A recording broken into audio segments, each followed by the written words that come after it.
खबरदार या सुपरहिट सिनेमामधून घराघरात पोहोचलेली अभिनेत्री किशोरी गोडबोले तुम्हाला आठवते का? किशोरीने अनेक मालिकांमधून प्रेक्षकांच्या मनात छाप पाडली. ती सध्या मराठी मालिका आणि सिनेविश्वात फारशी ऍक्टिव्ह दिसत नाहीये. ती सध्या काय करते जाणून घेऊया. मराठी मनोरंजन विश्वातला सर्वात ग्लॅमरस चेहरा म्हणजे अभिनेत्री किशोरी गोडबोले. नाटक, मालिका, सिनेमे या सर्व क्षेत्रांमध्ये तिने काम केलं. कॉलेजमध्ये असल्यापासूनच तिने अनेक एकांकिकांमध्ये भाग घ्यायला सुरुवात केली आणि तिथूनच तिला अभिनयाची आवड निर्माण झाली. खबरदार, फुल 3 धमाल, माझा नवरा तुझी बायको, वन रूम किचन यासारख्या सुपरहिट सिनेमांमधून तिने काम केलं. यापैकी खबरदार या सिनेमातलं तिचं तुळसा हे पात्र खूपच गाजलं. फक्त मराठीतच नाही तर हिंदी मालिका आणि सिनेमांमध्येही तिने काम केलं आणि स्वतःची ओळख निर्माण केली.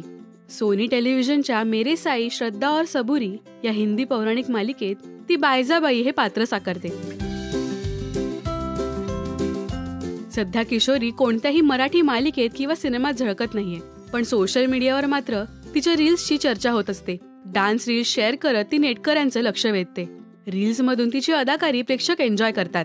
हे रील्स शूट करण्यासाठी तिची लेक सई गोडबोले तिला मदत करते. सध्या मराठी मालिका आणि सिनेविश्वापासून दूर असली तरी सोशल मीडियाच्या माध्यमातून किशोरी चाहत्यांच्या संपर्कात आहे. तुम्हाला किशोरीची आजवरची आवडलेली भूमिका कोणती आणि तिला पुन्हा एकदा मराठी मनोरंजन विश्वात पाहायला आवडेल का, हे आम्हाला कमेंट्समधून नक्की सांगा. मराठी सिनेविश्वातील बातम्या, अपडेट्स आणि गॉसिपसाठी सबस्क्राईब करा राजश्री मराठी.